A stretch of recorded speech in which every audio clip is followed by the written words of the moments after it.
From the BBC World Service, in association with ABC and Akashvani, this is Stumped. Hello and welcome to Stumped. I'm Alison Mitchell in London. With me from the ABC is Brett Sprigg, who's in Sydney, and Charu Sharma for Akashvani is with us in Bangalore. I will be in India, Charu, alongside you. Well, not quite alongside you, but I'll be in India next week, coming out to the Women's World Cup, the opening match in Guwahati and Mumbai. Cannot wait. Now, on Stumped this week, we're going to talk about England naming their 16-man squad for the upcoming Ashes series in Australia. The white ball captain, Harry Brook, has been promoted to vice-captain, replacing Ollie Pope in that role, while there's a surprise recall for Will Jacks as England's second spinner.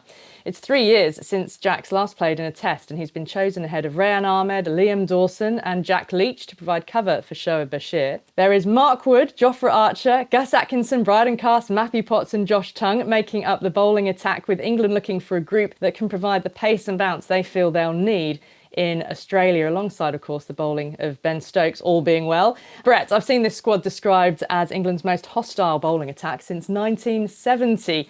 How concerned should Australia be? I think any time you get Mark Wood and Jofra Archer in particular in that attack together, I mean, people still talk about Jofra Archer's 2019 spell at Lords, even though it's worth remembering that Jofra Archer did not dismiss Steve Smith in that test match. Smith still had a remarkable series, got a double century the next week, and in fact, Jofra Archer has never dismissed Steve Smith in a test match. Still, there's a perception, maybe an imagining that Jofra Archer bolsters this England side. For what it's worth, I like that he's there, whether it's perception or not. There's a headline quality to all of that because of what took place at Lords 6 years ago, and because he's only played, 2 tests in a 4-year period, Jofra Archer, and hasn't ever played in Australia across any format. So I think that'll be box office. I think hostility is a great word because it will be a hostile series overall based on how we left things in 2023. But I think simply beyond prioritising, fast bowling depth, there's clearly a view to bowler workloads, and a big part of this, I reckon, is just the conditions. I mean, yes, the wickets here will play fairly true.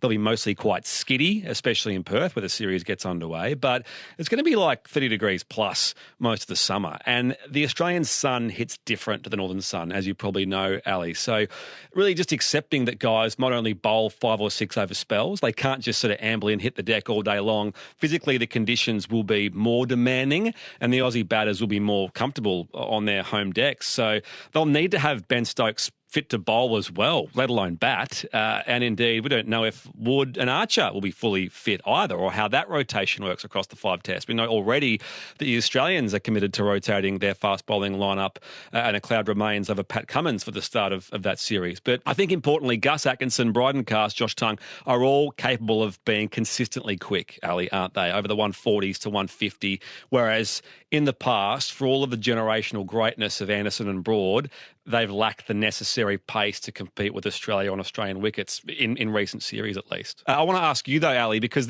I know, like many, you're so curious about this Harry Brook promotion to vice-captain over Ollie Pope. How that's all going to work? Well, there's clearly a bit of a succession there, isn't there, that England have now identified Harry Brook as a leader, and Rob Keys has been saying they simply believe he is a better leader in that position. So he now goes to vice-captain. But it is curious because you go back to the start of the summer and the question marks over Ollie Pope's place in the side, and there's the pressure being put on by the presence of Jacob Bethell. And England clearly like Jacob Bethell, and if they want to throw him into the Ashes, where does he sit within that 11? Is he at number 3? In which case, suddenly Ollie Pope is more droppable when he's not vice-captain, because Ben Stokes made a big deal at the start of the summer about the fact that, he's my vice-captain. Of course, it's a big role for him to play in the side. We're never questioning that.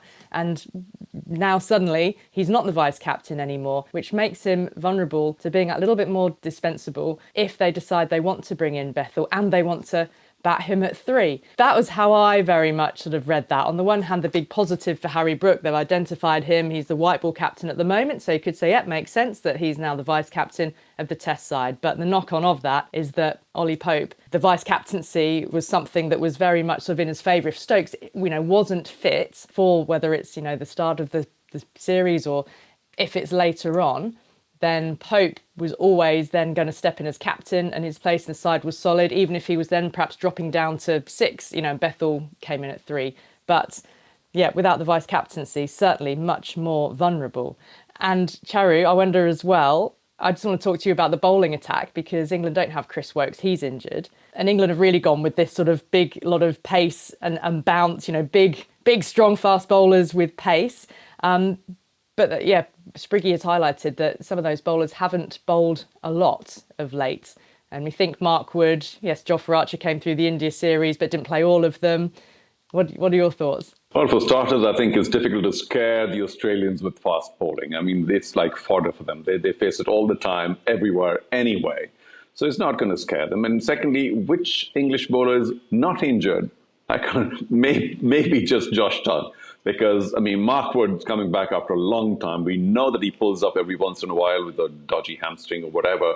I mean, I wish them all luck. And mind you, I mean, this is God forbid all this happens. But Jofra Archer, relatively untested still. And we know that he too pulls up every once in a while. So it's a huge question mark for me. I think Cars had a broken finger. So he's still recovering, hasn't played for a while. And Gus Atkinson didn't play against India at all or more or less at all, because of also an injured finger, wasn't it? So I don't know how fit this scary English attack is. And as Brett said, if there's a little bit of weather to also contend with in tough times, then, there's a question mark in my mind about how effective they can be. And of course, Chris Woakes is not there also because of injury. Now, I do rate him highly because he's one of the most accurate bowlers going. And I think accuracy makes a very big difference.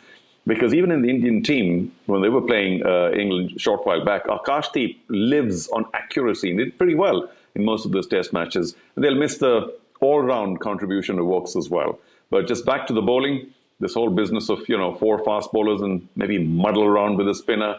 If some of these top-line bowlers are not particularly fit when they are there, I think Australia are not going to worry too much. What do you make of Shoaib Bashir, Ali, being in that squad? We've spoken before about where he fits in the England setup. Of course, he's essentially the third choice spinner at Somerset, where, of course, he's been picked now ahead of Jack Leach, one of his county teammates, at least for the England squad. So where does he fit in that 16-man squad?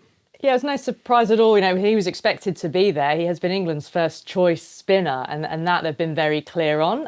The only question, and Brendan McCullum had been quite open prior to the squad being named about saying the only real discussion point for them was around who would be the second spinner. So the surprise has been that second spinner is Will Jacks, who is very much a batting all-rounder spinner. He's bowled, 74.1 overs of first-class cricket this year, taken just 5 wickets in that time. His 2 tests came in Pakistan back in 2022. So I sort of see him more, that he's in the side more as an all-rounder than necessarily the second spinner. And it could be that the balance of the side, changes quite a bit if, for example, Stokes isn't there and they need to have another, somebody who can bat in that position but also bowl a bit, then Will Jacks kind of fits that mould. And he certainly brings, an explosive way of going about things with the bat. But I think England would be in some difficulty if, say, Shoaib Bashir is injured and they find themselves on a track which, Australia, knowing that they've got Nathan Lyon and he hasn't played such a big role in, test matches down under in recent years. But if, say, there is a test where, there is going to be some turn and England are relying on Will Jacks as being the sole frontline spinner, then that, I think, would mean England are possibly in some difficulty. But yes, his inclusion, I think it certainly has raised eyebrows in that he's ahead of the likes of Rayan Ahmed, albeit, Rayan Ahmed is less overall experienced in international cricket. You could say Will Jacks at least is an established white ball player, so he's got that experience behind him. So it's a bit of a typically, I suppose, at the moment, bold decision, and we're quite used to seeing these kind of picks. So it's going to be really interesting to see how he is used and in what circumstances. But Charu, he's another one he's injured at the moment, so he's not going to be playing the white ball series in New Zealand. He's got a broken finger. So yeah, again, they've picked someone who's not quite fit. They're just going to be crossing everything, aren't they? That yes, Stokes primarily, but he's fit, but that everyone else falls into place, fit and healthy around him. Yeah, it's a real shame that they're not going with 16 super fit supermen to Australia, because it's a big workload. I think they're 7 weeks and 5 test matches. Not going to be easy at all. And this whole spinner situation just reeks a bit of not giving spin enough attention or importance, because it's all like pace, and we hope to knock Australia over. And spin, well, we'll handle it. We'll see how it goes. And maybe Joe Root can bowl a few overs and Bethel if he is playing, and then maybe Will Jacks a bit. But we'll take him for his batting. So there's certainly confusion in the spin department for England. And Shoaib Bashir, considering what he did in the summer back home, maybe your lead spinner, but he hasn't done very well of late. I think Rehan Ahmed was the one who probably garnered many more headlines because of his He's had an performances. amazing summer in terms of bat and ball, actually, in first class. Yeah, so this is much more a question of, well, Bashir shouldn't be injured, should he? An off spinner, can't possibly get injured. So Will Jacks may or may not get to play, but if he does, then we'll use him for his batting and roll his arm over a bit, just like maybe Root and a couple of others. But more interesting, of course, is the man who would be king, Harry Brooks, being appointed the vice captain. And I'm sure that there's a lot of talk about that in England. And one wonders how Ollie Pope is taking all of that. Well, that's it. We talked about Ollie Pope being dropped from the vice captaincy, and he's had the phone calls from, I guess, Rob Key and Brendan McCullum, and he says he's doing all right. But yeah, it's certainly a blow to a player's confidence as well, leading into an Ashes series. It's one thing that the England team have been very big on consistency, and they make what, on one hand, people say, well, it's quite a minor change of vice captain, but there is the big question marks over Ben Stokes. So actually that vice captaincy really takes on a greater importance, and it's got to be a bit of a knock to Ollie Pope himself, leading into what is such a massive series. But certainly it's got everyone talking again. It's ramping it all up, and the Ashes series is really closing in on us fast. So the talk is only going to get louder from here. Well, that's all we've got time for on this week's Stumped. We can't end without giving a Stumped salute to the great umpire Dickie Bird, legendary umpire, passed away at the age of 92. Tributes came in from across the cricketing world, from players the likes of Kevin Peterson, Merv Hughes, Dinesh Karthik, who wrote that he would be remembered for his fairness, integrity, humour and, of course, true Yorkshire spirit. So rest in peace, great Dickie Bird. Well, that was all for this week's Stump then. So I'll say thanks to Chari Sharma, Brett Sprigg. I'll look forward to speaking to you from India next week as we go out for a Stump special from the Women's World Cup. Until then, take care. Bye-bye.